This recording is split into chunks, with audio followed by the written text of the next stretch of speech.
ഇത്ര നല്ലവനാ പ്രിയനേ, ഇത്തരയിൽ രുചിച്ചറിവാൻ. ഇത്ര നല്ലവനാ പ്രിയനേ, ഇത്തരയിൽ രുചിച്ചറിവാൻ. ഇടയായതിനാൽ ഒടുവിൽ വരെയും ഇനി എനിക്കെന്നും താൻ മതിയാം. ഇടയായതിനാൽ ഒടുവിൽ വരെയും ഇനി എനിക്കെന്നും താൻ മതിയാം. ഒരിക്കൽ കൂടെ പാടുമോ? ആമേൻ. ഇത്ര നല്ലവനാം പ്രിയനേ, ഇത്തരയിൽ രുചിച്ചറിവാൻ. ഇത്ര നല്ലവനാം പ്രിയനേ, ഇത്തരയിൽ രുചിച്ചറിവാൻ.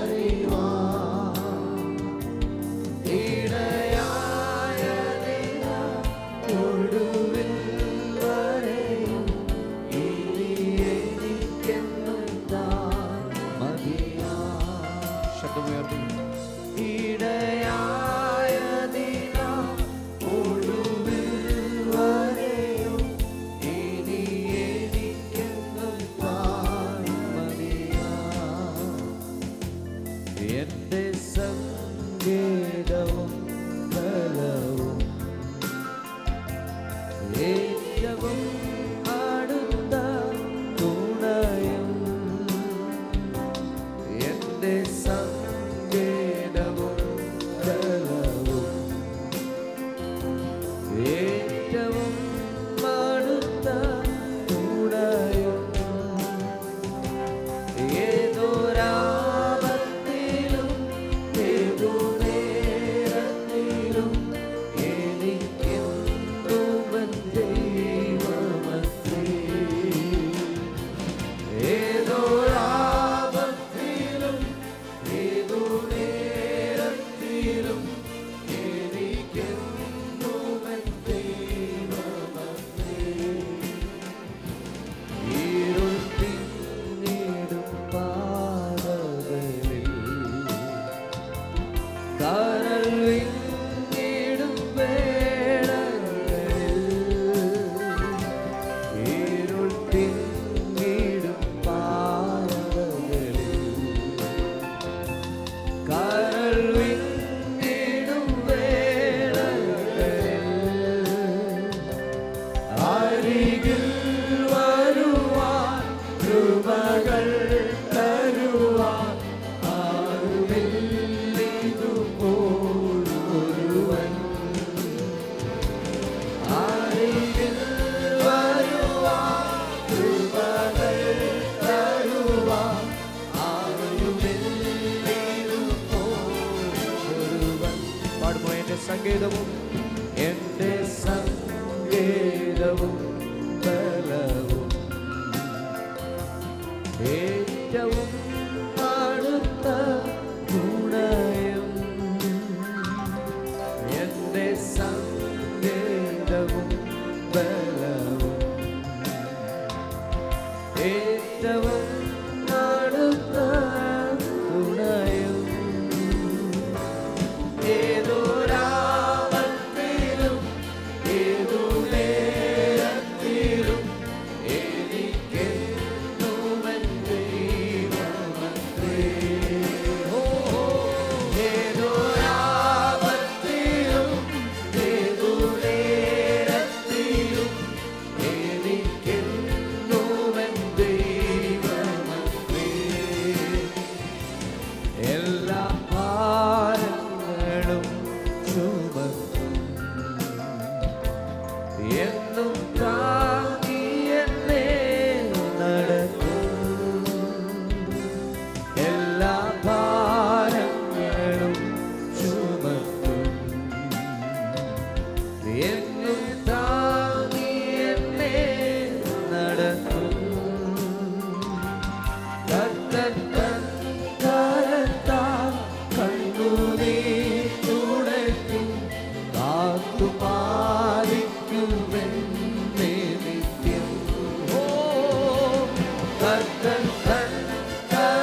ശബ്ദമുയർത്തി പാടുമോ?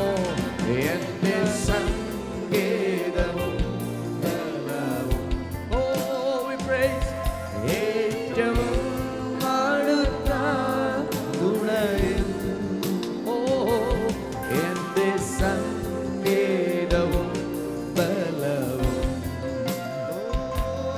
ഏറ്റവും അടുത്ത തുണയും. ഏതൊരാപത്തിലും ഏതു നേരത്തിലും എനിക്കെന്നുവൻ ദൈവമത്രേ. ശബ്ദമുയർത്തി. ഏതൊരാപത്തിലും ഏതു നേരത്തിലും എനിക്കെന്നുവൻ ദൈവമത്രേ. ശബ്ദമുയർത്തി. ആമേൻ. ഏതൊരാപത്തിലും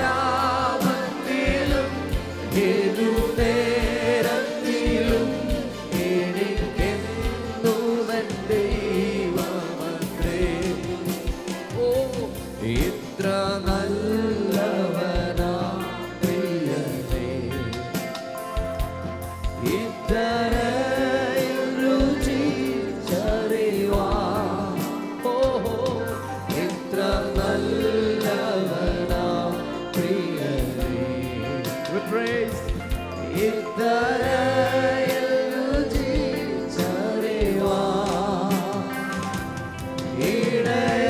ഇടയായതിനാ ഒടുവിൽ വരെയും ഇനി എനിക്കെന്നും താൻ മതിയാം. ശബ്ദമുയർത്തി പാടുമോ? ഇടയായതിനാ ഒടുവിൽ വരെയും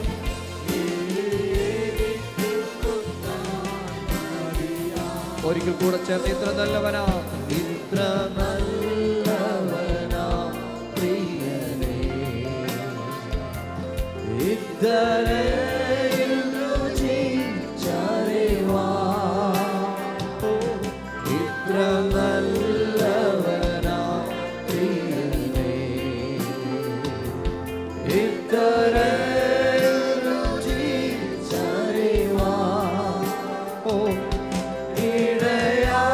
ഇടയായതിനാൽ ഒടുവിൽ വരെയും ഇനി എനിക്കെന്നും താൻ മതിയാം. വിശ്വാസത്തോടെ വാക്ക് പറയുമോ?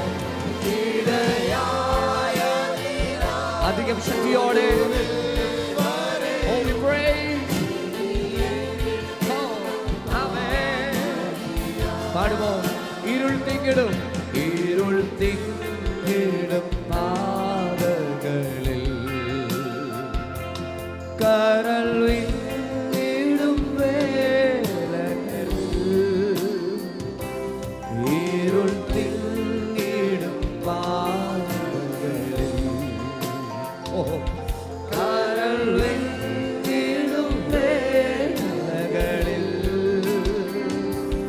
അരികിൽ വരുവാൻ കൃപകൾ തരുവാൻ ആരുമില്ലേതുപോൽ ഒരുവൻ. ഓ, യമശബ്ദമേ. അരികിൽ വരുവാൻ കൃപകൾ തരുവാൻ ആരുമില്ലേതുപോൽ ഒരുവൻ. ആ കരങ്ങളെ തട്ടിച്ചേർന്ന് പാടുമോ? അരികിൽ വരുവാൻ കൃപകൾ തരുവാൻ ആരുമില്ലേതുപോൽ ഒരുവൻ. ഓ, ആമേൻ. എന്റെ സംഗീതവും ബലവും.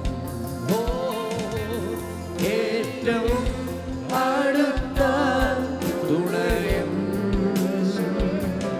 എന്റെ സംഗീതവും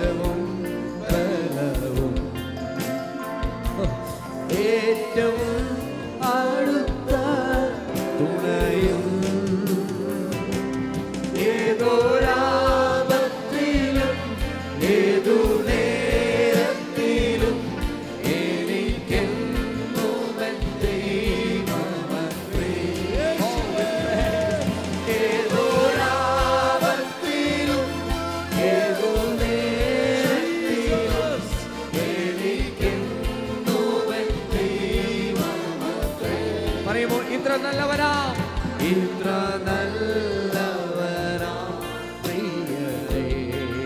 ഇതരയിൽ രുചിച്ചറിവാൻ.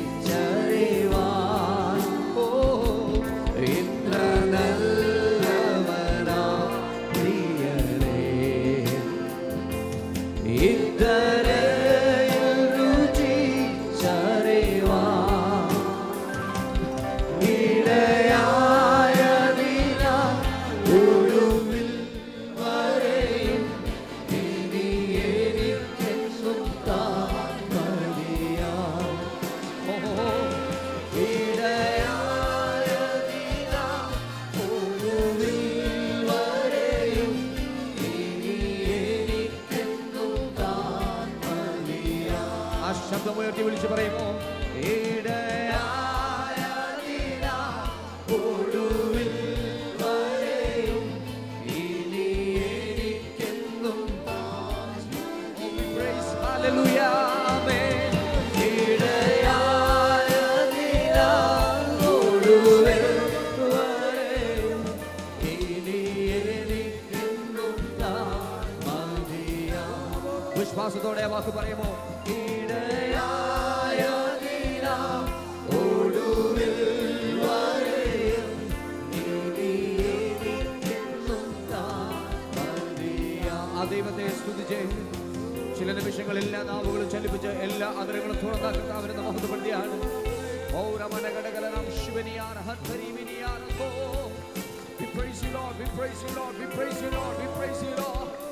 ഇത്ര നല്ലവനായ കർത്താവേ, ഈ ജീവിതത്തിൽ രുചിച്ചറിയുവാൻ അവൻ നമ്മെ ഇടയാക്കിയതേ ഓർത്ത് ആ ദൈവത്തെ സ്തുതിച്ചാണ്.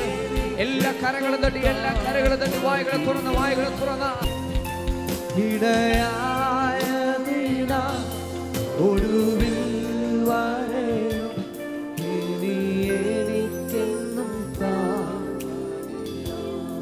പാടുമോ വാക്കുകൾ? ഇത്ര നല്ലവനാ. ശബ്ദമുയർത്തി യേശുവിനെ. ഇത്ര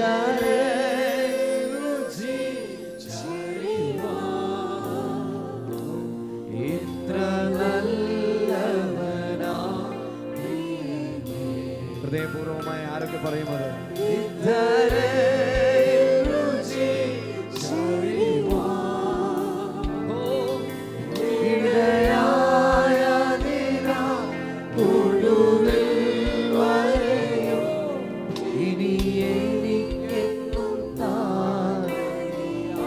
എല്ലാ ശബ്ദമുയർത്തി ഒരിക്കൽ കൂടെ പാടുമോ?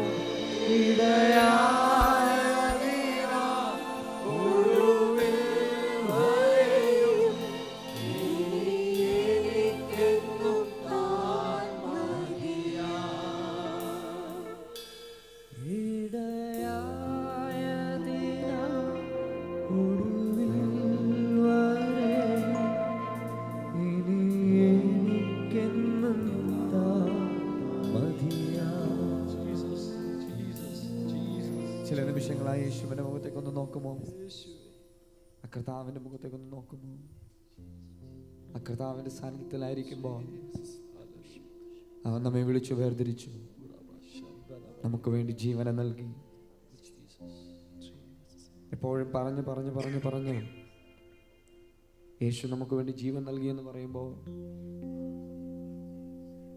ആരോ ഒരു മിഠായി തരുന്നത് പോലെ ഒരു ലാഘവത്തിലായിപ്പോയത്.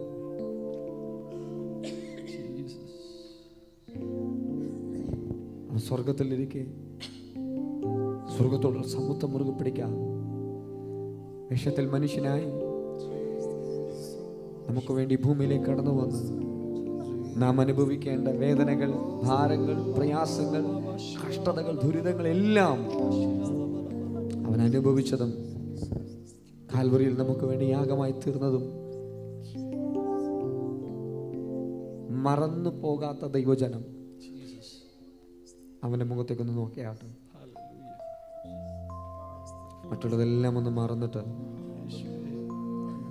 നിങ്ങൾ ഏത് സാഹചര്യത്തിലായിരിക്കുന്നു, എപ്രകാരമായിരിക്കുന്നു, ഇതെല്ലാം കർത്താവിന്റെ കരങ്ങളിലേക്ക് നൽകുവാൻ നമ്മുടെ ഹൃദയങ്ങളെ ശോധന ചെയ്തറിയുന്ന ദൈവത്തിന്റെ കരങ്ങളിലേക്ക് നമ്മൾ സമ്പൂർണ്ണമായി ഏൽപ്പിച്ചുകൊണ്ട് ആ സ്നേഹത്തിന്റെ പൂർണ്ണതയെ ഒന്ന് ഉയർത്തുവാൻ, അവന്റെ മുഖത്തേക്കൊന്ന് നോക്കുവാൻ. ഇരുൾ തിങ്ങിടും പാതകളിൽ,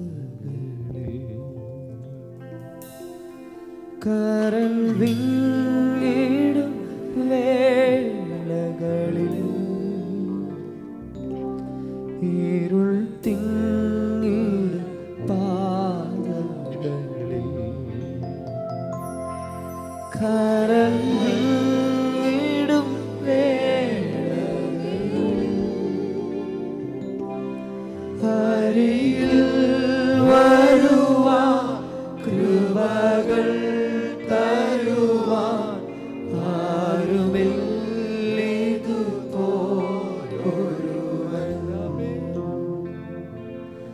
അരികിൽ വരുവാൻ കൃപകൾ തരുവാൻ ആരുമില്ലിതുപോലൊരുവൻ.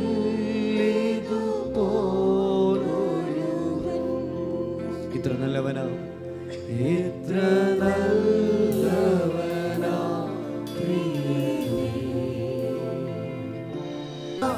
ഒടുവിൽ വരെയും ഇനി എനിക്കെന്നും താൻ മതിയാ. പാടുവാൻ കഴിയുമോ വാക്കുകൾ?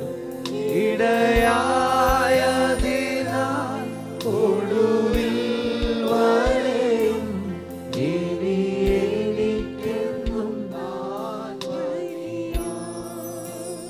Hallelujah, praise God. നമുക്ക് ഒരു വാക്യം വായിക്കാം. 1 യോഹന്നാന്റെ ലേഖനം 5-ാം അധ്യായം അതിന്റെ 19-ാമത്തെ വാക്യം. 1 യോഹന്നാൻ 5-ാം അധ്യായം അതിന്റെ 19-ാമത്തെ വാക്യം. ദൈവത്തിന്റെ തിരുവെഴുത്തിൽ പറയുന്നു, നാം ദൈവത്തിനുള്ളവർ എന്ന് നാം അറിയുന്നു, സർവ്വലോകവും ദുഷ്ടന്റെ അധീനതയിൽ കിടക്കുന്നു എന്ന് നാം അറിയുന്നു. അപ്പോസ്തലനായ യോഹന്നാൻ AD 90 കാലഘട്ടത്തിൽ എഫേസോസിൽ വെച്ച് പൊതുവിൽ ദൈവസഭയെ പ്രബോധിപ്പിക്കുന്ന അനുഗ്രഹിക്കപ്പെട്ട ഒരു ലേഖനമാണ് 1 യോഹന്നാന്റെ ലേഖനം. ഈ ലേഖനത്തിൽ ദൈവസഭയിൽ കടന്നുകൂടിയിരിക്കുന്ന വിവിധ നിലയിലുള്ള ദുരുപദേശങ്ങൾ, ന്യായപ്രമാണത്തിൻ്റെ ചിന്ത, അതുപോലെ തന്നെ യേശുക്രിസ്തു സത്യദൈവനും നിത്യജീവനുമാണെന്ന ആശയത്തിന് പ്രാധാന്യം നൽകിക്കൊണ്ട് എഴുതിയിരിക്കുന്ന ഈ ലേഖനത്തിൽ അപ്പോസ്തലനായ യോഹന്നാൻ 2 പ്രധാനപ്പെട്ട വിഷയമാണ് ദൈവമക്കൾ നിശ്ചയമായിട്ടും അറിയണമെന്ന് ആഗ്രഹിക്കുന്നത്. ഒന്നാമതായിട്ട് പ്രാധാന്യം അർഹിക്കുന്നൊരു വിഷയം, നാം ദൈവത്തിനുള്ളവരാണ്. 2, മുഴു ലോകവും ദുഷ്ടന്റെ അധീനതയിൽ കിടക്കുന്നു. ഈ 2 വിഷയങ്ങളെക്കുറിച്ച് ദൈവജനം അറിയണമെന്ന അതിയായ ആഗ്രഹം അപ്പോസ്തലനായ യോഹന്നാൻ്റെ ഉള്ളിലുണ്ട്. അതുകൊണ്ട് ഞാൻ കഴിഞ്ഞ 2 ആഴ്ചകളായി നമ്മളെ പഠിപ്പിച്ചത് ദൈവത്തിനുള്ളവരുടെ പ്രത്യേകത എന്താണ്.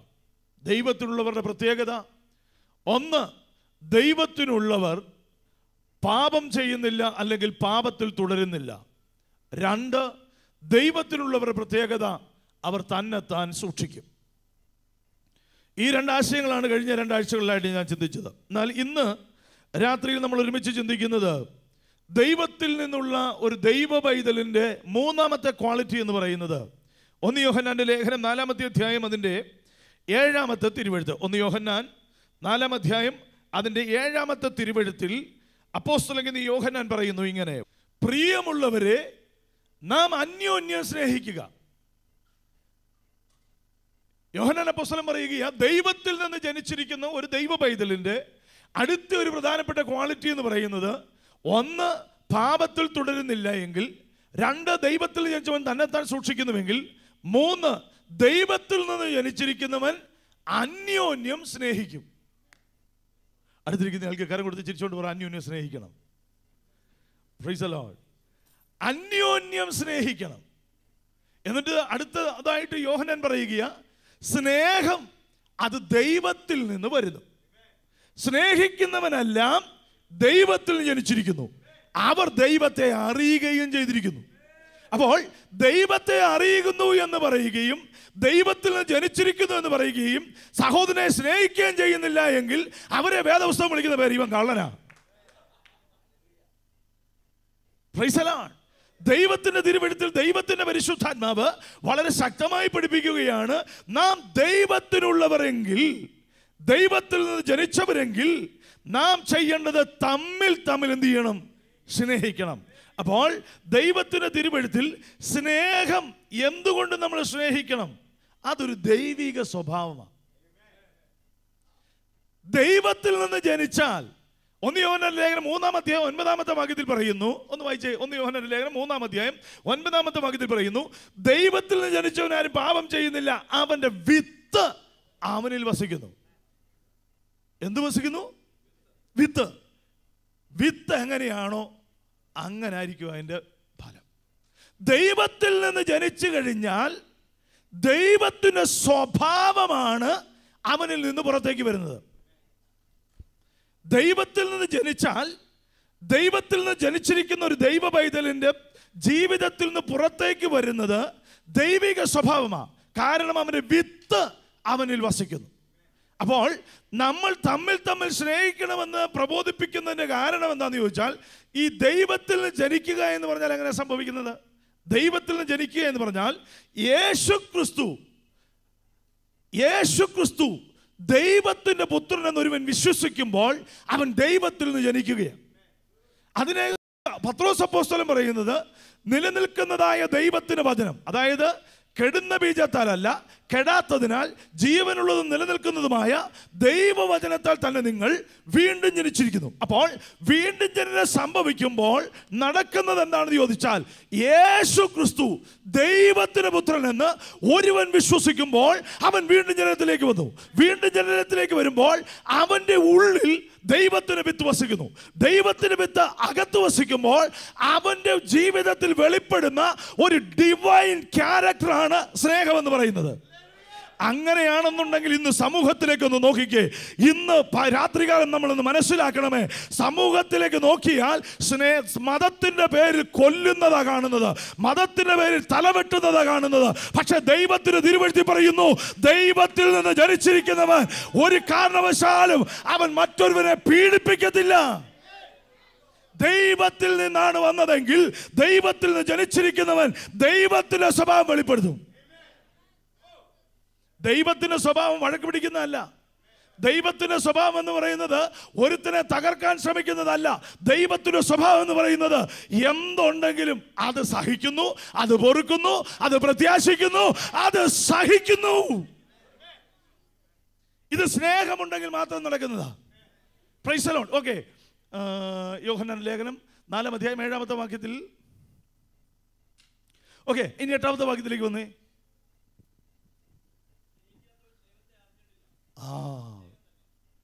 സ്നേഹിക്കാത്തവൻ ദൈവത്തെ അറിഞ്ഞിട്ടില്ല, പക്ഷെ വേറെ ആരൊക്കെ അറിഞ്ഞിട്ടുണ്ട്. വേറെ പലരെയും അവർക്കറിയാം. പക്ഷെ യഥാർത്ഥമായിട്ട് ദൈവത്തെ അറിഞ്ഞിട്ടുണ്ട് എങ്കിൽ, ദൈവം സ്നേഹമായതുകൊണ്ട്, സ്നേഹമാകുന്ന ദൈവത്തിന് വിത്ത് അകത്ത് വസിക്കുന്നത് കൊണ്ട് അവനെ എന്ത് ചെയ്താലും പുറത്തേക്ക് വരുന്നത് ഈ സ്നേഹമായിരിക്കും. അതുകൊണ്ടാണല്ലോ ഓസ്ട്രേലിയൻ മിഷണറി കുടുംബമായിട്ട് ഇന്ത്യയിൽ വന്ന്, ഒറീസയിൽ വന്ന് താമസിച്ചപ്പോൾ തൻ്റെ ഭർത്താവിനെ 2 കുഞ്ഞുങ്ങളെയും കത്തിച്ചു കളഞ്ഞപ്പോൾ ആ സഹോദരി പറഞ്ഞു, എനിക്ക് ഇവിടുത്തെ സഹോദരന്മാരോട് പിണക്കമില്ല.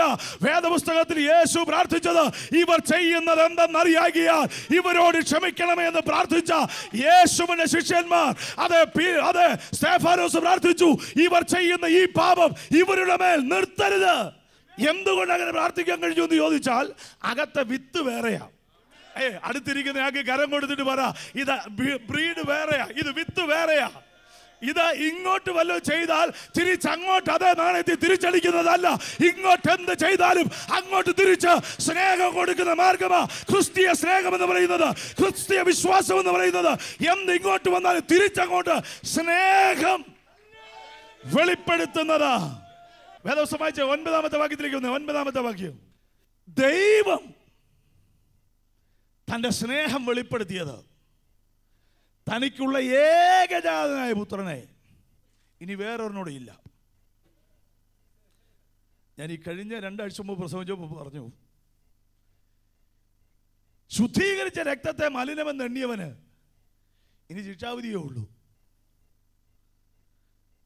വേറെ ഇനി ഒരു മകനില്ല മരിക്കാൻ. ഈ ലോകത്തിലേക്ക് അയച്ചു എന്നുള്ളതിനാൽ ദൈവത്തിന് നമ്മോടുള്ള സ്നേഹം എന്ത് ചെയ്തു? ദൈവം പ്രത്യക്ഷമാക്കി. ഓക്കെ, ഈ സ്നേഹം ഒരുവന്റെ അകത്ത് വന്നാൽ എന്താ സംഭവിക്കുന്നത്? വായിച്ചേ, 1 യോഹന്നാന്റെ ലേഖനം 3-ാം അധ്യായം 14-ാമത്തെ വാക്യം.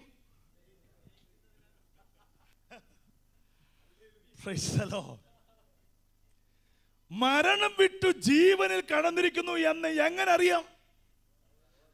ഞാൻ ദൈവത്തിൽ നിന്ന് ജനിച്ചതാണോ എന്ന് എങ്ങനെ അറിയാം? ഞാൻ യഥാർത്ഥത്തിൽ ദൈവ പൈതലാണോ എന്ന് എങ്ങനെ അറിയാം? അറിയാൻ ഒരു മാർഗം വേദപുസ്തകത്തിൽ യോഹന്നാൻ പറയുകയാ, മരണം വിട്ടു അവനിൽ ജീവൻ വന്നു എങ്കിൽ സഹോദരന്മാരെ സ്നേഹിക്കുന്നതിനാൽ നമുക്കറിയാം. സ്നേഹിക്കാൻ കഴിയാത്തവനുണ്ടോ അവൻ മരണത്തിൽ വസിക്കുന്നു. യോഹന്നാൻ പറയുകയാ സഹോദരന്മാരെ, 2 കാര്യം നമ്മൾ തിരിച്ചറിയണം. എന്തൊക്കെ അറിയേണ്ടത്? ഒന്ന്, നാം എല്ലാം ദൈവത്തിലുള്ളവർ. ദൈവത്തിലുള്ളവർ പ്രത്യേകത എന്താ? അവൻ പാപത്തിൽ തുടരുന്നില്ല, തന്നെ സൂക്ഷിക്കും, സഹോദരന്മാരെ സ്നേഹിക്കും. സഹോദരന്മാരെ സ്നേഹിക്കുന്നു എന്ന് പറഞ്ഞാൽ അവൻ ദൈവത്തിൽ നിന്ന് ജനിച്ചിരിക്കുന്നു. ദൈവത്തിൽ നിന്ന് ജനിച്ചോ ഇല്ലയോ എന്ന് തിരിച്ചറിയണമെങ്കിൽ മരണം മാറി ജീവൻ വന്നു എങ്കിൽ അവന്റെ സ്വഭാവം, അതല്ലേ പത്രോസ് പറയുന്നത്, നാം അവന്റെ ദിവ്യ സ്വഭാവത്തിന് കൂട്ടവകാശികളാകുവാൻ വിളിച്ചിരിക്കുന്നു.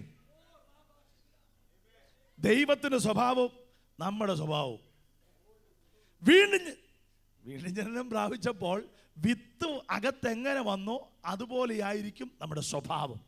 അടുത്ത വാക്യത്തിലേക്ക് വന്നേ, 15-ാം വാക്യം വായിച്ചേ. സഹോദരനെ പകയ്ക്കുന്നവനെല്ലാം സഹോദരനെതിരെ ഹൃദയത്തിന്റെ അകത്ത് പക വെച്ചുകൊണ്ടിരുന്നാൽ കൊലപാതകനാ. ന്യായപ്രമാണത്തിൽ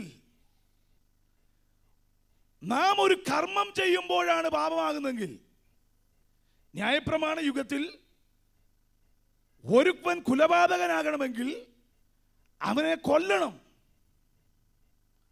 പക്ഷേ പുതിയ നിയമത്തിൽ കൃപായുഗത്തിൽ വന്നപ്പോൾ അപ്പോസ്തലൻ യോഹന്നാൻ പറയുകയാ, നീ നിന്റെ സഹോദരനെ പകയ്ക്കുന്നു എങ്കിൽ, നിന്റെ സഹോദരനെ ഹെയ്റ്റ് ചെയ്യുന്നു എങ്കിൽ നീ മർഡറാ, നീ കൊലപാതകനാ.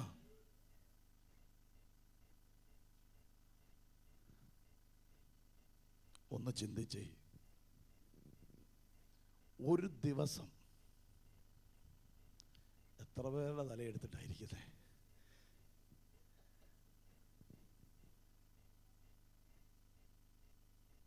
ഓരോ ദിവസവും ഈ ന്യായപ്രമാണത്തിൽ ഒരുത്തനെ കൊന്ന അവൻ്റെ കഥ അതുകൊണ്ട് തീർത്തു. ഇത് ദിവസവും ഒരുത്തനെ തന്നെ കൊല്ലുക. ഒരുവനോട് പക വെച്ചുകൊണ്ടിരുന്നാൽ പകയകത്ത് വന്ന പിന്നെ അവനെ പറ്റി പറയാവുന്നതും പറയാൻ പറ്റാത്തതും എത്ര ദിവസമാണ്, വർഷങ്ങൾ അങ്ങ് പറയും. വേദപുസ്തകം പറയാം, നീ ദൈവത്തിൽ നിന്ന് ജനിച്ചവനാണെങ്കിൽ നീ നിന്റെ അകത്ത് പക വെച്ചുകൊണ്ട് ജീവിച്ചാൽ നീ കുലപാതകനാണ്. വേദപുസ്തകം പറയുന്നു, യാതൊരു കുലപാതകനും നിത്യജീവൻ ഉള്ളിലില്ല. ഈ കുലപാതകൻ എന്ന് വിളിച്ചിരിക്കുന്നത് ഹൃദയത്തിൽ സഹോദരനോട് പക വെച്ചിരിക്കുന്നവനാ. പക വെച്ചുകൊണ്ട് നിത്യജീവനിലേക്ക് പോകാൻ പ്രവേശിക്കാൻ തയ്യാറായിരുന്നാൽ വേദപുസ്തകം പറയുന്നു, ഈ കുലപാതകന്റെ ഉള്ളിൽ നിത്യജീവൻ ഉള്ളിൽ വസിച്ചിരിപ്പില്ല എന്ന് നിങ്ങൾ അറിയുന്നു. അടുത്ത വാക്യം വായിച്ചേ. അവൻ നമുക്ക് വേണ്ടി തന്റെ പ്രാണനെ വെച്ചു കൊടുത്തതിനാൽ നാം സ്നേഹം എന്ത് എന്ന് അറിഞ്ഞിരിക്കുന്നു. നാമും സഹോദരന്മാർക്ക് വേണ്ടി പ്രാണനെ വെച്ചു കൊടുക്കേണ്ടതാകുന്നു. ഇവിടെ എല്ലാം പറയുന്ന ആശയം തമ്മിൽ സ്നേഹിക്കണം എന്നുള്ള വിഷയവുമായി ബന്ധപ്പെട്ട് ദൈവത്തിൽ നിന്ന് ജനിച്ച ഒരു ദൈവ പൈതൽ സഹോദര വർഗത്തിന് വേണ്ടി എങ്ങനെയായിരിക്കണമെന്നാണ് പറയുന്നത്. അടുത്ത വാക്യത്തിലേക്ക് വന്നേ. ഇവിടെ പറയുക, എന്നാൽ ഈ ലോകത്തിലെ വസ്തുവകയുള്ളവൻ ആരെങ്കിലും തൻ്റെ സഹോദരന് മുട്ടുള്ളത് കണ്ടിട്ട് അവനോട് മനസ്സലിവ് കാണിക്കാഞ്ഞാൽ ദൈവത്തിന്റെ സ്നേഹം അവനിൽ എങ്ങനെ വസിക്കും? ദൈവസ്നേഹം അകത്ത് വസിച്ചാൽ ഈ സ്നേഹം എന്ന് പറയുന്നത് വാക്കിനാൽ പോരാ, നാവിനാൽ പോരാ. നിങ്ങളൊരു വാക്യം വായിച്ചേ, യോഹന്നാന്റെ ലേഖനം. കുഞ്ഞുങ്ങളെ, നാം വാക്കിനാലും നാവിനാലുമല്ല, പ്രവൃത്തിയിലും സത്യത്തിലും തന്നെ എന്ത് ചെയ്യണം? പഞ്ചാര വർത്താനം പറയാൻ ഭയങ്കര എളുപ്പമാണ്. നമുക്ക് എന്ത് ചെയ്യാം? വളരെ ഈസിയാ, ഒരു പ്രശ്നമില്ല, നമുക്ക് ചെയ്യാമായിരുന്നു. പക്ഷേ മുട്ടുള്ളവനാണെന്ന് മനസ്സിലായാൽ, ഒരിക്കൽ കൊച്ചുകുഞ്ഞുപദേശി എന്ന് പറയുന്ന ദൈവദാസൻ കർത്താവിൻ്റെ വേലയോടുള്ള ബന്ധത്തിൽ താന് വളരെ കഷ്ടങ്ങളിൽ കൂടി പോകുന്നൊരു സമയം, ഇദ്ദേഹം ഒരു ദിവസം സൂര്യൻ്റെ ഉദയത്തെങ്കിൽ സൂര്യൻ്റെ ചൂടൊക്കെ ഏറ്റ് വീടിൻ്റെ ഫ്രണ്ടിൽ വന്നിരിക്കുക. അന്ന് കഞ്ഞി വെക്കാൻ നിർവാഹമില്ല. ദൈവദാസൻ ഇങ്ങനെ പ്രാർത്ഥിക്കുക, കർത്താവേ, കുഞ്ഞുങ്ങൾക്ക് വല്ലതും കൊടുക്കാൻ ആരെങ്കിലും എന്തെങ്കിലും കൊണ്ടുവരുമായിരിക്കും. ഏലിയാവിന് കാക്കയിൽ കൂടി ആഹാരം കൊടുത്തവൻ എനിക്ക് വേണ്ടി കൊണ്ടുവരുമെന്ന് പ്രതീക്ഷിച്ചിരിക്കുമ്പോഴുണ്ട് ദൂരെ നിന്ന് തൻ്റെ വീടിനെ ലക്ഷ്യമാക്കി തൻ്റെ സഹോദരൻ കടന്നു വരുന്നു. അദ്ദേഹം പ്രതീക്ഷിച്ചു ക്ഷേമം അന്വേഷിക്കാൻ സഹോദരൻ വരുമായിരിക്കും. വീടിൻ്റെ ഫ്രണ്ടിലേക്ക് എത്തിയപ്പോൾ അതുവരെ നേരെ നോക്കി നടന്ന മനുഷ്യൻ ഓപ്പോസിറ്റ് ഡയറക്ഷനിൽ നോക്കി നടക്കാൻ തുടങ്ങി. ഈ മനുഷ്യന് വലിയ വേദനയായി. ഇദ്ദേഹം അന്ന് രാത്രിയിൽ ഇങ്ങനെ ദൈവസന്നിധിയിൽ കിടന്ന് വളരെ ബുദ്ധിമുട്ടി, വളരെ ദുഃഖത്തോടെ കിടക്കുമ്പോൾ ദൈവത്തിൻ്റെ വചനം തൻ്റെ ഉള്ളിൽ പരിശുദ്ധാത്മാവ് ഇങ്ങനെ പ്രകാശിപ്പിച്ചു. എൻ്റെ ദൈവം സ്വർഗസിംഹാസനത്തിലിരുന്ന് ഭരിക്കുന്നത് കൊണ്ട്, സ്വർഗം എൻ്റെ സിംഹാസനവും ഭൂമി എൻ്റെ പാദപീഠവുമായതുകൊണ്ട് എനിക്ക് വേണ്ടതെല്ലാം എൻ്റെ ദൈവം കരുതും. പ്രഭാതത്തിൽ താൻ എഴുന്നേറ്റ് തൻ്റെ വീടിൻ്റെ മുറ്റത്തേക്ക് ചെല്ലുമ്പോൾ കാണുന്ന കാഴ്ച എന്ന് പറയുന്നത് ഈ പറങ്കിയണ്ടി മുഴുവനും വാവൽ കൊണ്ടുവന്ന് വീടിൻ്റെ മുറ്റത്തിട്ടിരിക്കുക. അദ്ദേഹം എഴുന്നേറ്റിട്ട് ഈ പറങ്കിപ്പഴത്തിൽ നിന്ന് പറങ്കി അണ്ടിയെല്ലാം പെറുക്കി അദ്ദേഹം ഇങ്ങനെ കൂട്ടി വെച്ചിട്ട് അദ്ദേഹം കർത്താവിൻ്റെ സന്നിധിയിൽ ഇങ്ങനെ ദൈവം ചെയ്ത നന്മകളെ ഓർത്തുകൊണ്ട് അദ്ദേഹം ഇങ്ങനെ കർത്താവിന് നന്ദി പറഞ്ഞുകൊണ്ടിരിക്കുമ്പോൾ അതേ ദൈവത്തിൻ്റെ തിരുവെഴുത്തിൽ നിന്ന് ഇങ്ങനെയാണ് നമ്മൾ അദ്ദേഹം പാടിയിരിക്കുന്നത്. അതെ, എന്റെ ദൈവം സ്വർഗസിംഹാസനം തന്നിൽ എന്നെ ഓർത്തിടുന്നു. എന്റെ ദൈവം സ്വർഗസിംഹാസനം തന്നിൽ കരയുന്ന കാക്കയ്ക്കും കരയുന്ന കാക്കയ്ക്കും വയലിലേറോ, കരയുന്ന കാക്കയ്ക്കും വയലിലേറോ സയ്ക്കും ഭക്ഷ്യവും ഭംഗിയും നൽകുന്നവർ. കാട്ടിലെ മൃഗങ്ങളാറ്റിലെ മത്സ്യങ്ങളെല്ലാം സർവേശ്വരനെ നോക്കിയിടുന്നു. കാട്ടിലെ മൃഗങ്ങളാറ്റിലെ മത്സ്യങ്ങളെല്ലാം സർവേശ്വരനെ നോക്കിയിടുന്നു. എന്റെ ദൈവം സ്വർഗസിംഹാസനം തന്നിൽ എന്നെ ഓർത്തിടുന്നു. എന്റെ ദൈവം സ്വർഗസിംഹാസനം തന്നിൽ എന്നെ ഓർത്തിടുന്നു. സ്നേഹം എന്ന് പറഞ്ഞാൽ അതൊരു ദൈവിക സ്വഭാവമാണ്. ദൈവിക സ്വഭാവമാണ് സ്നേഹം എന്ന് പറയുന്നത്. അതാരില്ല വെളിപ്പെടുന്നെന്ന് ചോദിച്ചാൽ ദൈവത്തിൽ നിന്ന് ജനിച്ചവനിലാണ് ഈ ദൈവിക സ്വഭാവം പ്രകടമാകുന്നത്. അപ്പോൾ ദൈവിക സ്വഭാവം പ്രകടമാകുന്ന ഒരു ദൈവ പൈതലിനെ സംബന്ധിച്ച് വാക്കിനാലും നാവിനാലുമല്ല, പ്രവൃത്തിയിൽ തന്നെ എന്ത് ചെയ്യണം?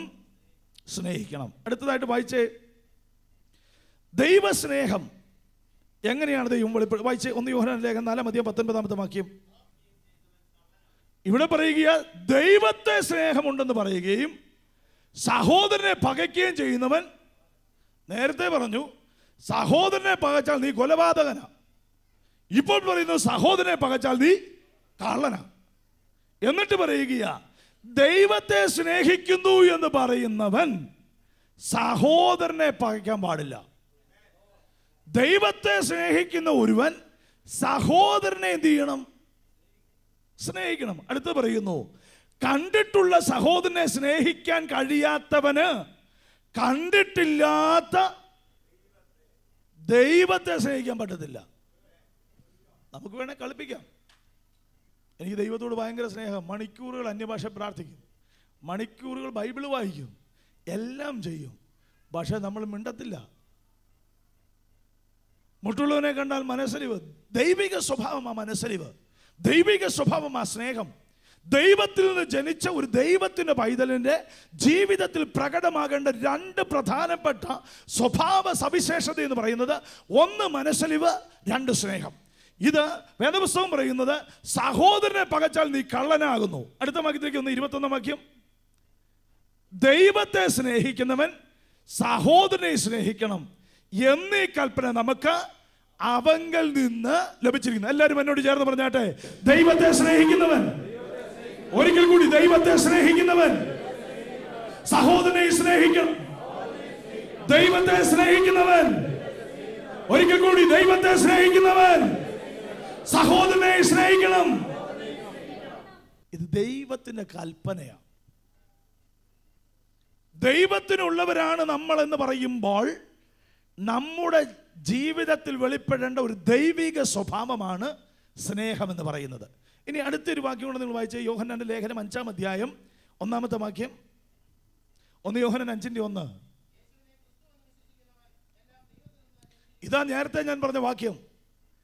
ദൈവത്തിൽ നിന്നൊരുവൻ എങ്ങനെയാ ജനിക്കുന്നതെന്ന് ചോദിച്ചാൽ, യേശുവിനെ ക്രിസ്തു എന്ന് നീ വിശ്വസിക്കുന്നവനെല്ലാം. ദൈവത്തിൽ ജനിക്കുക എന്ന് പറഞ്ഞാൽ എന്തെങ്കിലും കർമ്മം ചെയ്യുന്നതല്ല. ദൈവത്തിൽ ജനിച്ചാൽ എങ്ങനെയാണെന്ന് കാണിച്ചു തരാൻ കഴിയുന്നതല്ല.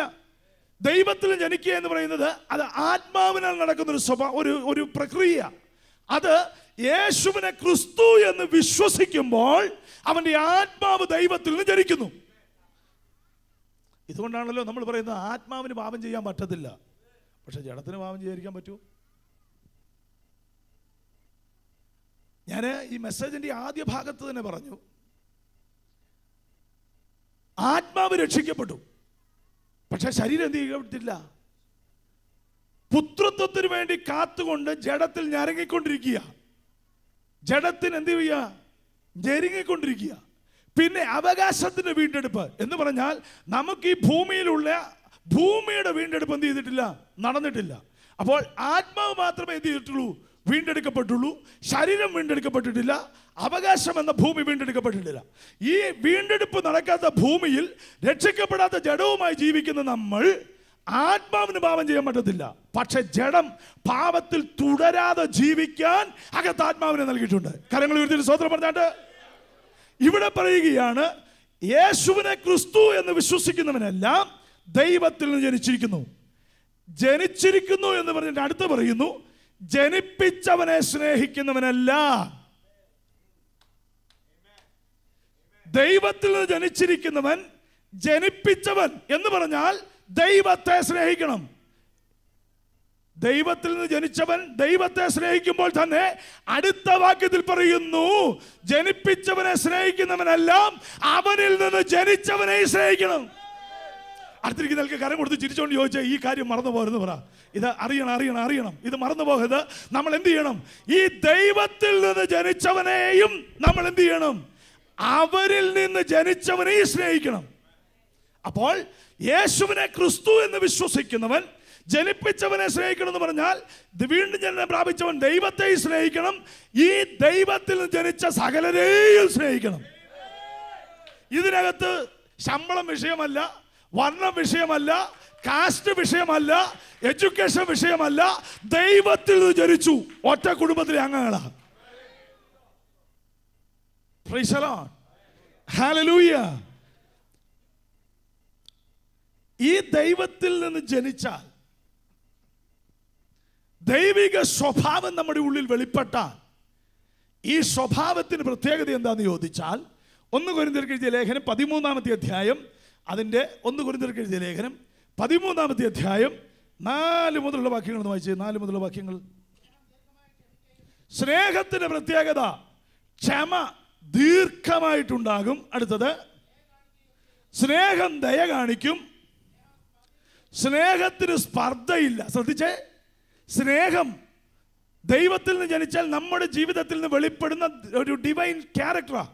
ഇത് നമ്മുടെ ഉള്ളിൽ വെളിപ്പെട്ടാൽ നമുക്ക് ദീർഘമായി ക്ഷമിക്കാം. ഇത് നമ്മൾ വെളിപ്പെട്ടാൽ ദയയുണ്ടാകും. ഇത് നമ്മളിൽ വെളിപ്പെട്ടാൽ സ്പർദ്ധ ഉണ്ടാകത്തില്ല. അടുത്തത്, സ്നേഹത്തിന് നിഗളമില്ല. സ്നേഹത്തിന് ഞാൻ എന്ന ഭാവം ചീർക്കുന്നില്ല. യോഗ്യമല്ലാത്തതിന് നടക്കത്തില്ല. സ്നേഹത്തിന് യാതൊരു സ്വാർത്ഥവുമില്ല. സ്നേഹത്തിന് ദേഷ്യമില്ല.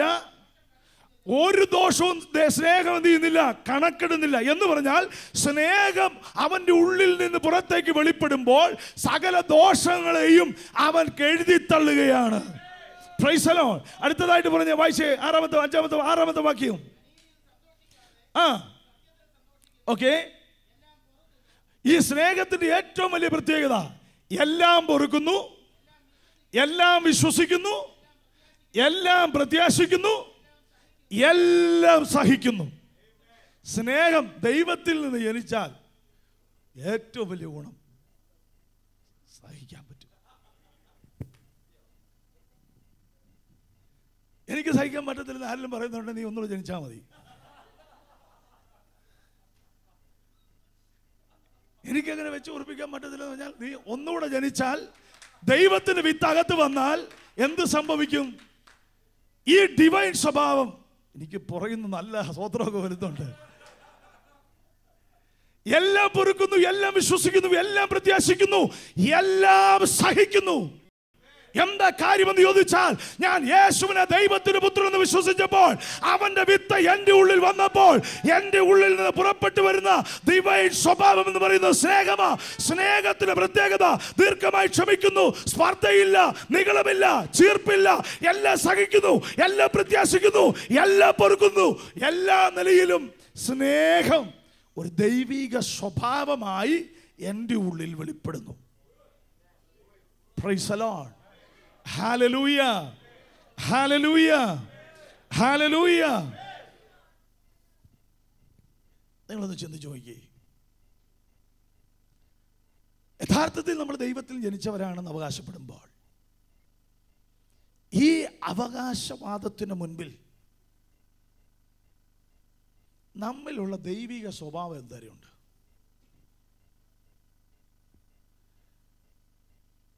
ഒരു ദിവസം എത്ര പേരെ കൊല്ലുന്നു? ഒരു ദിവസം എന്തരം മോഷണം? സഹോദരനെ ഹൃദയത്തിൻ്റെ അകത്ത് നമ്മൾ പക വെച്ചുകൊണ്ടാണ് നമ്മളെല്ലാം ചെയ്യുന്നത്.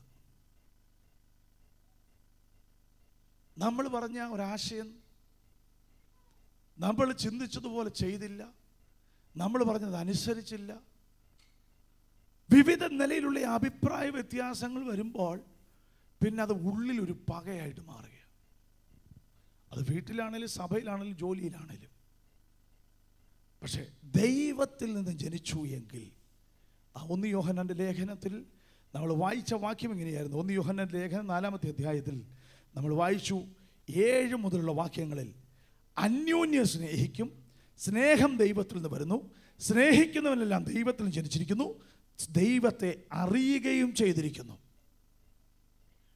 സ്നേഹിക്കാത്തവൻ ദൈവത്തെ അറിഞ്ഞിട്ടില്ല. അപ്പോൾ സ്നേഹമാണ് നമ്മുടെ ഉള്ളിൽ നിന്ന് വെളിപ്പെടേണ്ട ഡിവൈൻ ക്യാരക്ടർ. കൃപാവരമല്ല. പൗലോസ് പറയുന്നത് നമ്മളിപ്പോൾ എല്ലാ അംശമായിട്ട് അറിയുന്നു. പ്രവചനപരമോ അത് നീങ്ങിപ്പോകും, ഭാഷാപരമോ അത് നീങ്ങിപ്പോകും. ആ വാക്യം വന്നിട്ട് 1 കൊരിന്ത്യർക്ക് എഴുതിയ ലേഖനം 13-ാമത്തെ അധ്യായം അതിൻ്റെ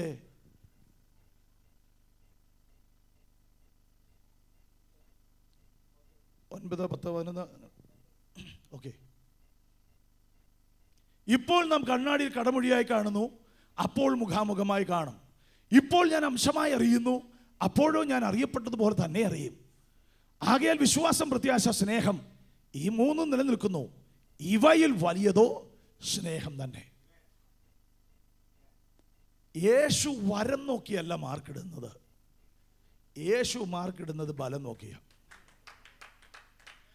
നീ എത്ര സമയം നീ ഏതൊക്കെ കൃപാവരം പ്രാപിച്ചു എന്ന് നോക്കിയല്ല നിന്റെ പ്രൊമോഷൻ. നിന്റെ പ്രൊമോഷൻ എന്ന് പറയുന്നത് നിന്റെ ലൈഫിൽ ഏതൊക്കെ ദൈവിക സ്വഭാവം നീ വെളിപ്പെടുത്തി. വരം അല്ല അടിസ്ഥാനം, ഫലമാണ് അടിസ്ഥാനം. വരമില്ലാത്തവനെ വെട്ടുമെന്നല്ല, ഫലമില്ലാത്തവനെ വെട്ടുമെന്ന. ശ്രദ്ധിച്ചേ, വരമില്ലാത്തവനെ വെട്ടുമെന്നല്ല, ഫലമില്ലാത്തവനെ വെട്ടുമെന്ന. അങ്ങനെയെങ്കിൽ നമ്മുടെ ജീവിതത്തിൽ വെളിപ്പെടേണ്ട ദൈവിക സ്വഭാവം എന്ന് പറയുന്നത് സ്നേഹമാണ്. ദൈവത്തിൽ നിന്ന് ജനിച്ചവൻ എന്ത് ചെയ്യുന്നു? ദൈവത്തിൽ നിന്ന് ജനിച്ചവൻ തന്നെ താൻ സൂക്ഷിക്കും, പാപത്തിൽ തുടരുന്നില്ല, അവർ അന്യോന്യം സ്നേഹിക്കും. വായിച്ചേ, 1 യോഹന്നാൻ 5:4 വായിച്ചേ. ദൈവത്തിൽ നിന്ന് ജനിച്ചതിന് അടുത്ത പ്രത്യേകത, ഇവൻ ലോകത്തെ അങ്ങ് ജയിക്കും. ലോകത്തെ ജയിക്കുക എന്ന് പറഞ്ഞാൽ സാത്താനെ ജയിക്കുക.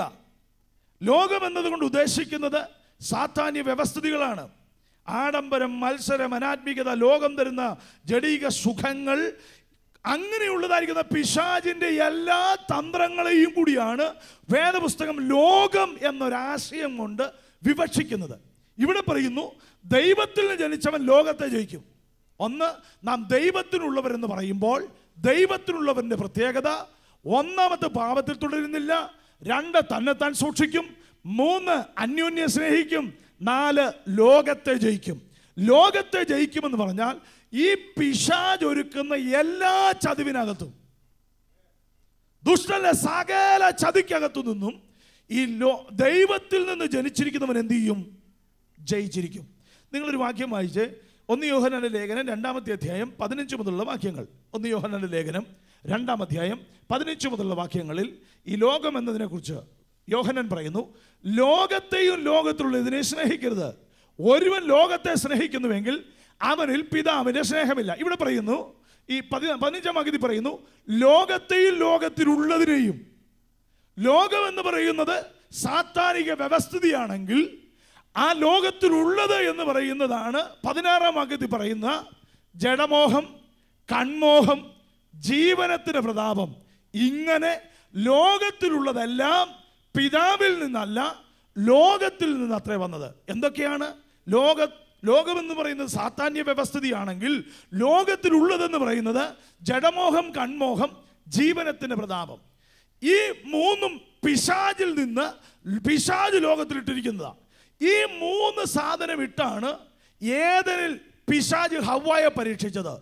ഈ 3 കാര്യമിട്ടാണ് പിശാച് യേശുവിനെ പരീക്ഷിച്ചത്. ജഡമോഹം, കൺമോഹം, ജീവനത്തിന്റെ പ്രതാപം. വേണമെങ്കിൽ നിങ്ങൾ വായിച്ച ഉൽപ്പത്തി പുസ്തകം 3-ാമത്തെ അധ്യായം, ഉൽപ്പത്തിയുടെ പുസ്തകം 3-ാമത്തെ അധ്യായം. ഓക്കെ, ഈ 6-ാമത്തെ വാക്യത്തിൽ പറയുന്നു,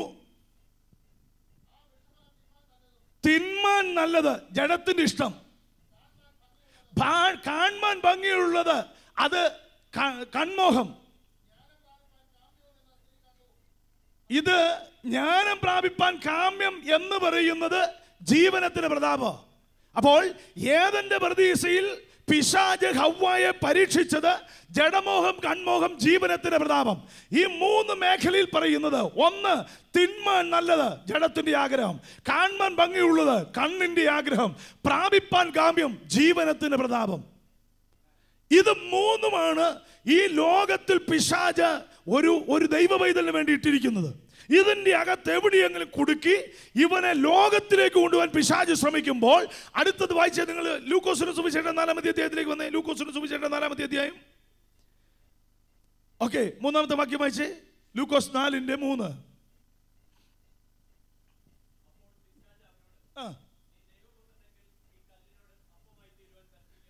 യേശുവിനെ പിശാച് വെല്ലുവിളിക്കുന്ന ഏത് കെയർ ഓഫില? യേശുവിനോട് ചോദിക്കുന്നത്, നീ ദൈവത്തിന്റെ പുത്രനെങ്കിൽ, വിളിക്കുന്ന ഏതെങ്കിലും അച്ചായന്മാരെ വിളിച്ച് ചോദിക്കണം, നീ ഇന്നയാളുടെ മോനാണെങ്കിൽ ഒന്ന് ചെയ്യണമെന്ന് പറഞ്ഞാൽ എന്നാ ചെയ്യും? പിശാച് യേശുവിനോട് പറയുന്നത്, നിന്റെ അപ്പൻ സ്വർഗത്തിലെ ദൈവമാണെങ്കിൽ ഈ കല്ലിനോട് നീ അപ്പമാകാൻ പറ.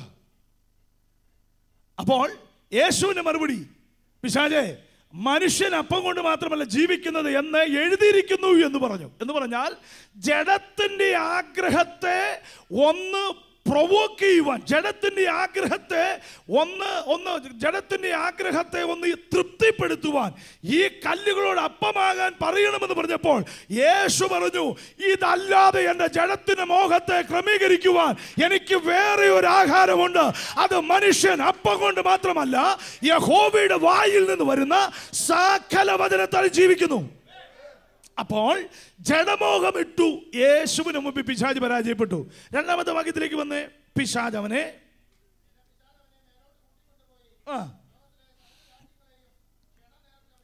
സകലവും ക്ഷണനേരത്തിൽ എന്ത് ചെയ്തു?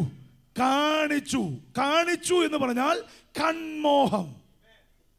ഈ അധികാരമൊക്കെയും ഞാൻ നിനക്ക് തരാമെന്ന് പറഞ്ഞു. ഏത് കാണിച്ചിട്ടാ? കണ്ണിന്റെ മുമ്പിൽ ലോകത്തെ കാണിച്ചിട്ട്. അപ്പോൾ യേശുവിന്റെ മറുപടി എന്താ? വായിച്ചേ.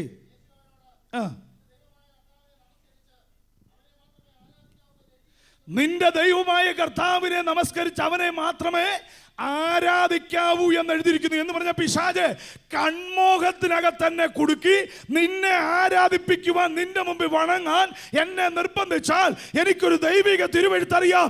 തിരുവെഴുത്തിൽ ന്യായപ്രമാണം പറയുന്നത് ദൈവത്തെ മാത്രമേ നമസ്കരിക്കാവൂ. അതുകൊണ്ട് ജഡമോഹം കൊണ്ടുവന്നപ്പോൾ യേശു അതിനെ പരാജയപ്പെടുത്തി, കൺമോഹം വന്നപ്പോൾ അതിനെ പരാജയപ്പെടുത്തി. മൂന്നാമതായിട്ട് എന്താ വരുന്നത്? ജീവനത്തിന്റെ പ്രതാപം. ഇവിടെ പറയുകയാ, യെരൂശലേമിലേക്ക് കൂട്ടിക്കൊണ്ടുപോയി ദൈവാലയത്തിന്റെ അഗ്രത്തിന്മേൽ നിർത്തി. അടുത്തത് വീണ്ടും ചോദിക്കുന്നു, നീ ദൈവത്തിന്റെ പുത്രനെങ്കിൽ ഇവിടെ നിന്ന് താഴോട്ട് ചാടണം. നീ ആരാണെങ്കിൽ? ദൈവപുത്രനാണെങ്കിൽ. അപ്പോൾ യേശുവിന്റെ മറുപടി, നിന്നെ കാപ്പാൻ അവൻ തന്റെ ദൂതന്മാരോട് നിന്നെ കുറിച്ച് കൽപ്പിക്കും. അടുത്തത്, നിന്റെ കാൽ കല്ലിനോട് തട്ടാതെ വേണം, അവർ നിന്റെ കൈകളിൽ താങ്ങിക്കൊള്ളുകയും ചെയ്യും എന്നെഴുതിയിരിക്കുന്നുവല്ലോ എന്ന് പറഞ്ഞു. അപ്പോൾ യേശു അഗ്രത്തിൽ നിന്ന് താഴേക്ക് ചാടുമ്പോൾ, ദൂതന്മാർ വഹിക്കുമ്പോൾ അതൊരു പ്രതാപമായിട്ട് വരും എന്ന് പിശാചിനറിയാം. യേശു പറഞ്ഞു, ഇതൊന്നും ഇവിടെ നടക്കത്തില്ല. ജഡത്തിന്റെ മോഹം, കൺമോഹം, ജീവനത്തിന്റെ പ്രതാപം, ഇത് മൂന്നും ഇട്ടാണ് ഏദനിൽ വെച്ച് ആ ഹവ്വയെ ചതിച്ചതെങ്കിൽ, ആ ചതിവിൽ ഹവ്വ ചതിക്കപ്പെട്ടു എങ്കിൽ, അതെ, ആ പാപത്തിൽ പിശാച് യേശുവിനെ പരീക്ഷിച്ചപ്പോൾ യേശു അതിനെ ജയിച്ചതുകൊണ്ട് യേശു ദൈവത്തിന്റെ തിരുവെഴുത്തിൽ പറയുന്നു, ലോകത്തിൽ നിങ്ങൾക്ക് കഷ്ടമുണ്ട്, എങ്കിലും ധൈര്യപ്പെടുവീൻ, ഞാൻ ലോകത്തെ ജയിച്ചിരിക്കുന്നു എന്ന് പറഞ്ഞാൽ സാത്താന്റെ സകല വ്യവസ്ഥിതികളെയും യേശു കാൽവരി ക്രൂശിൽ പരാജയപ്പെടുത്തി എന്ന് പറഞ്ഞാൽ ജഡമോഹം, കൺമോഹം, ജീവനത്തിന് പ്രതാപമായിരിക്കുന്ന സകലത്തെയും യേശു കാൽവരിയിൽ പരാജയപ്പെടുത്തി. അങ്ങനെയെങ്കിൽ നമുക്കും ഇതിന്റെ മേലൊരു ജയമുണ്ട്. യേശു ജയിച്ചതുകൊണ്ട് ഞാനും ജയിക്കും. യേശു ജീവിക്കുന്നത് കൊണ്ട് ഞാനും ജീവിക്കും. ഇന്ന് രാത്രി വിളിച്ചു പറഞ്ഞാട്ട്, യേശു ജയിച്ചതുകൊണ്ട് ഞാൻ ജയിക്കും, യേശു ജയിച്ചതുകൊണ്ട് ഞാൻ ജയിക്കും, യേശു ജീവിക്കുന്നത് കൊണ്ട് ഞാൻ ജീവിക്കും. ഇന്ന് രാത്രികാലം ഒരുമിച്ച് ദൈവസഭ എഴുന്നേറ്റ് നിന്ന് ചേർന്ന് പാടി ഒരുമിച്ച് നമ്മുടെ കർത്താവിനെ മഹത്വപ്പെടുത്താം. എല്ലാ കരങ്ങളും അടിച്ചുകൊണ്ട്, യേശു ജീവിക്കുന്നത് കൊണ്ട് ഞാൻ ജീവിക്കും, യേശു മരിച്ചത് കൊണ്ട് ഞാൻ ജീവിക്കും. ഇന്ന് രാത്രിയിൽ ചേർന്ന് പാടി, എന്നെ ജീവിക്കുന്നതിനാൽ ഞാൻ ജീവിക്കുന്ന പാട്ട് ചേർന്ന് പാടി ഒരുമിച്ച് നമ്മുടെ കർത്താവിനെ മഹത്വപ്പെടുത്താം. ജീസസ്,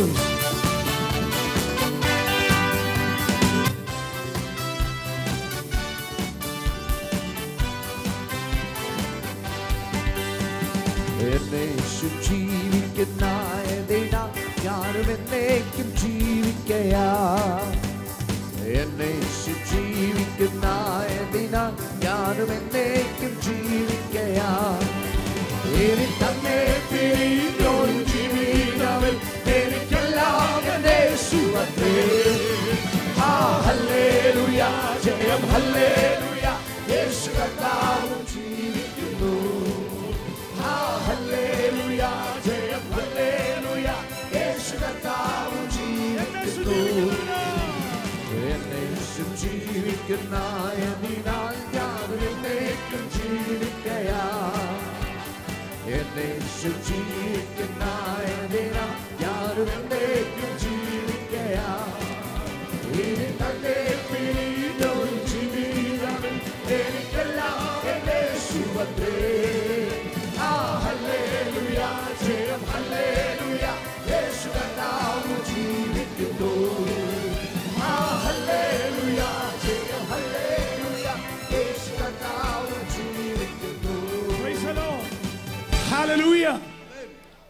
മെസ്സേജ് പറഞ്ഞപ്പോൾ അതിന്റെ കൺക്ലൂഷനിലേക്ക് ഒന്ന് വന്നോട്ടെ. ഒരു വാക്യം കൂടെ വായിച്ച്, നാം ദൈവത്തിനുള്ളവർ എന്ന് പറയുമ്പോൾ ദൈവത്തിനുള്ളവരുടെ ഒന്നാമത്തെ പ്രത്യേകത തന്നെത്താൻ സൂക്ഷിക്കും. ദൈവത്തിലുള്ളവർ രണ്ടാമത്തെ പ്രത്യേകത അവർ പാപത്തിൽ തുടരുന്നില്ല. ദൈവത്തിൽ നിന്നുള്ളവരുടെ മൂന്നാമത്തെ പ്രത്യേകത അന്യോന്യം സ്നേഹിക്കും. ദൈവത്തിനുള്ളവർ നാലാമത്തെ പ്രത്യേകത എന്ന് പറയുന്നത് അവർ ലോകത്തെ ജയിക്കും. ലോകത്തെ ജയിക്കുന്നവർക്ക് കർത്താവ് കൊടുക്കുന്ന പ്രതിഫലം എന്താ? വെളിപ്പാടിന്റെ പുസ്തകം 3-ാമത്തെ അധ്യായം 21-ാമത്തെ വാക്യം. വെളിപ്പാടിന്റെ പുസ്തകം 3-ാമത്തെ അധ്യായം 21-ാമത്തെ വാക്യം ഇങ്ങനെ പറയുന്നു, ജയിക്കുന്നവന് ഞാൻ എന്നോടുകൂടെ എന്റെ സിംഹാസനത്തിൽ ഇരിപ്പാൻ വരം നൽകും. വേദപുസ്തകം പറയുക, ജയിക്കുന്നവന് ഞാൻ എന്ത് ചെയ്യും? എന്നോടുകൂടെ ഇരിക്കാൻ. യേശുവിന്റെ കൂടെ യേശുവിന്റെ സിംഹാസനത്തിൽ ഇരിക്കാൻ ഒരു വരം കിട്ടും. ഞാനും ജയിച്ച എൻ്റെ പിതാവിനോട് കൂടെ അവന്റെ സിംഹാസനത്തിൽ ഇരുന്നത് പോലെ, പിതാവായിരിക്കുന്ന ദൈവത്തിന്റെ സിംഹാസനത്തിൽ ജയിച്ചു വന്ന യേശു ഇരുന്നു എങ്കിൽ ജയിച്ചു വരുന്നവർ യേശു തന്റെ സിംഹാസനത്തിൽ ഇരിക്കാൻ വരം നൽകും. അതുകൊണ്ട് ഈ വചനങ്ങളാൽ ദൈവം നിങ്ങളെ സഹായിക്കട്ടെ.